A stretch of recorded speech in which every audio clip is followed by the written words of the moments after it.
So, good evening. Today is Friday, April 10th. It is about 8:15 p.m. Central Standard Time in Kansas City.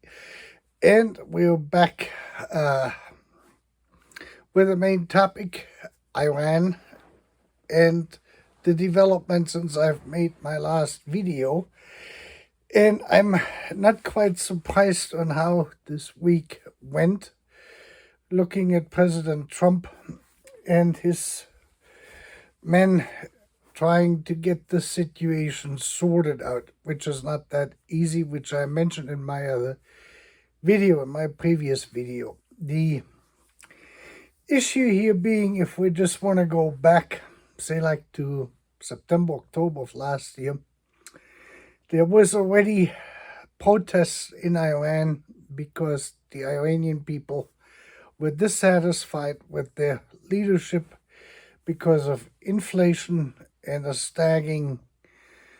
lagging or staggering economy, a pretty lousy economy, in other words, economical hardships and financial problems, inflation, huge inflation, and that sort of thing. So the protests erupted over there throughout last year, and we had the bombings then of the nuclear facilities. So to take out the nuclear capabilities or the nuclear weapons or whatever potentially has been developed. And no one really knew, besides of the atomic program, of what the Iranians really have or don't have. So this afternoon we finally had some, an article float around in the Wall Street Journal, and they're estimating that the ballistic missiles Iran still possesses in various mountain locations, where there's probably hundreds of them, is to be in the thousands. Now, most of the launch vehicles are gone, but we really don't know what kind of launch systems they have besides mobile launchers. And we don't know how many mobile launchers are left in the mountains there either. That's why I said is that Hans Kammler, the SS Obergruppenführer, was basically the mastermind of their entire industrial military complex, or military industrial complex, however you want to say it. So the reality of this is that Iran in itself and its leadership is in such a powerful position, is not based really on the unbelievable intellectual capabilities of the mullahs, that they're absolute brainiacs and brilliant people. That's not the case. But they followed an original blueprint delivered by Hans Kammler indirectly to them, and they perfected it for their situation.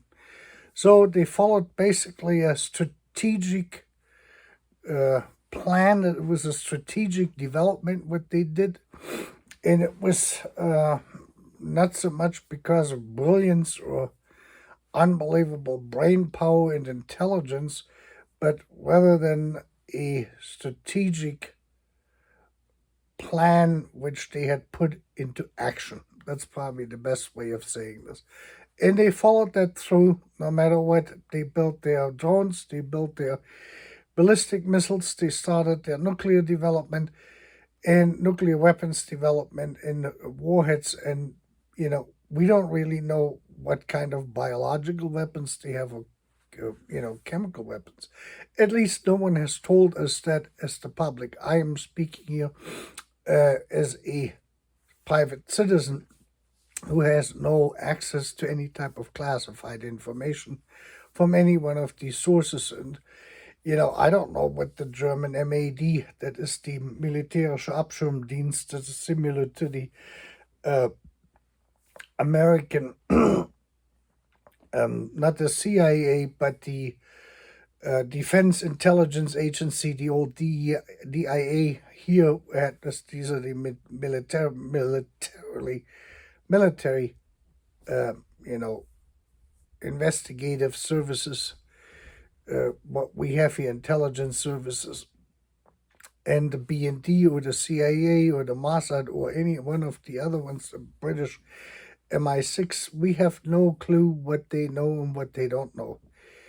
And so, looking at this perspective, is we're still having that uh, big gorilla in the room. And that's basically Iran as it stands at the moment.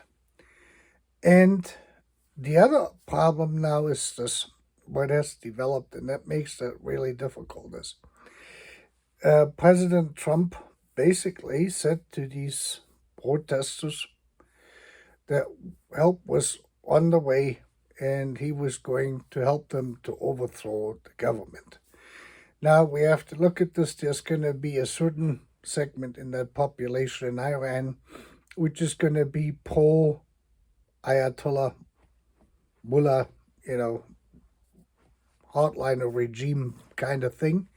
They're for them. Then you're going to have a big segment in the middle, which is probably so and so, as long as they're going to be making money and they can live. And then you're going to have the pro-democracy people. And this is we can take a guess here on how many percent is who is going to be what in this, but you can be assured that the largest section, the middle class, basically, is going to go with whoever is going to promise them that they're going to have economic stability. That's the system they're going to support.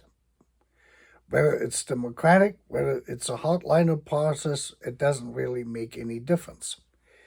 What we have here now is that Trump came out and said, well, I'm going to bomb them into the dark ages. We're going to take out the bridges. We're going to take out the power. Now, if you put yourself into the shoes of a middle-class Iranian citizen who is neither thrilled by their current government they have with the mullahs, and they may have some pro-American, emotions there or sympathy.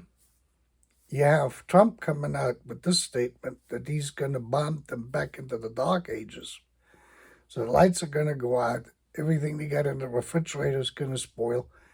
And that sort of stuff. So that their life, as they know it to a certain extent, as a middle-class life, is going to end. If their regime is not going to reopen the Strait of Hormuz. These people will not support this. So the Iranian people, who are supposed to be moving ahead with the overthrow of the government, remember, we don't know exactly on how many people the regime actually killed in terms of the demonstrators. So they're already scared from whatever atrocities were committed there just in the last 3 or 4 months. And now they got Trump telling them, I'm going to bomb your country back into the dark ages where you don't have bridges, you can't get around it, you won't have any gasoline for your cars, you won't have any electricity, you won't have nothing anymore. And you have, 60 or 80 million Iranian people listening to this. They're going to say, hey, then we may just stick with this, what we got. At least we know how crazy they are. Well, he's apparently as crazy as these people are. And that is a pretty bad starting point for getting this whole thing resolved. And now the result out of this is that the mullahs, the regime at the moment, has been emboldened and strengthened in their position because he has now turned off the people of Iran rather than trying to bring them on his side. And this is a dance on eggshell, this entire political situation over there. This is a very, very difficult undertaking, whether to take military actions, to what extent, and how can you actually get this going.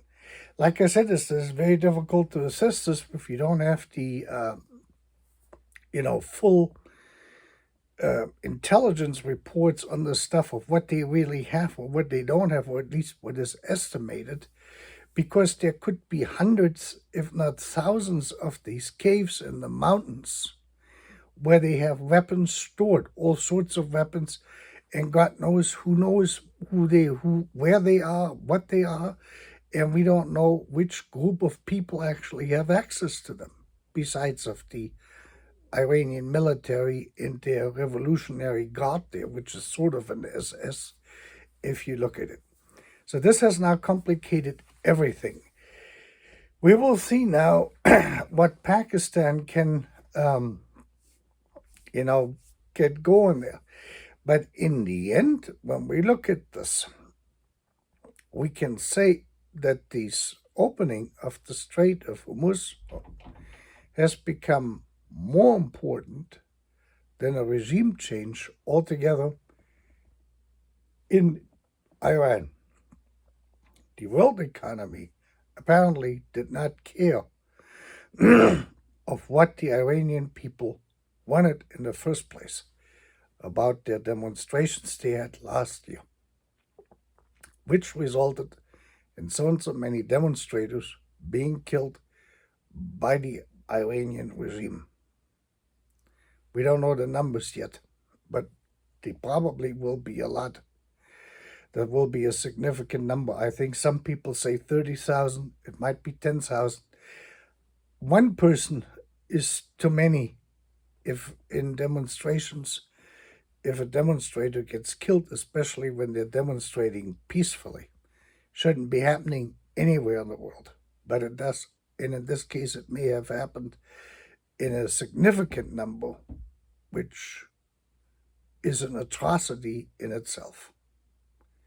So now we can say the world economy, primarily Wall Street with the entire financial sector behind it, has a bigger interest, or the only interest, in getting the economy going by the Strait of Hormuz, opening Hormuz, and neglecting this, what the Iranian people actually wanted in the first place.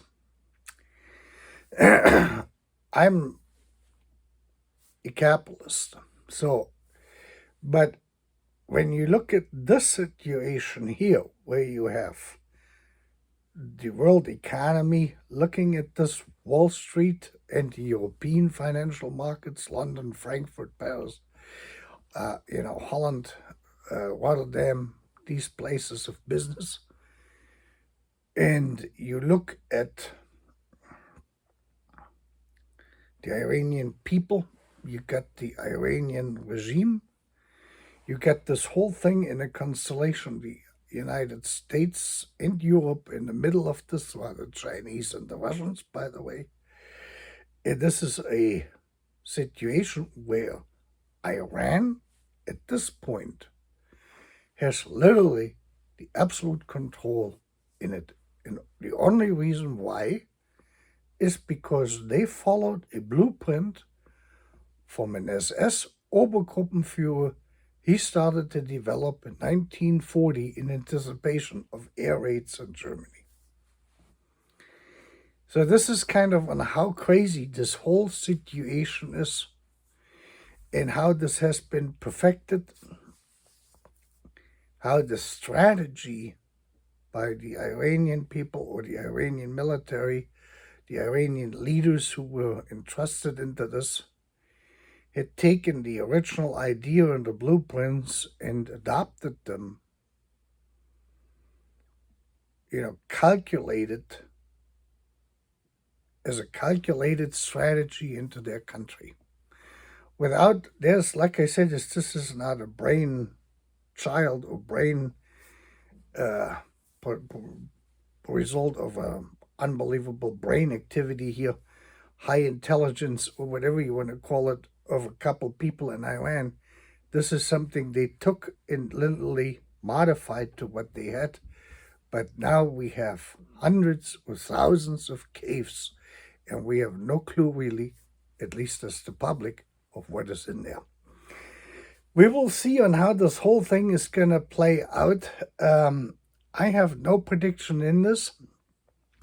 What I think is difficult or bad right now is that the Iranian people have shifted, probably, and we can't really assess this, to be from pro American, or at least, you know, more willing to be pro American, to something potentially very badly anti American, just with the threat of this being bombed back into the Dark Ages.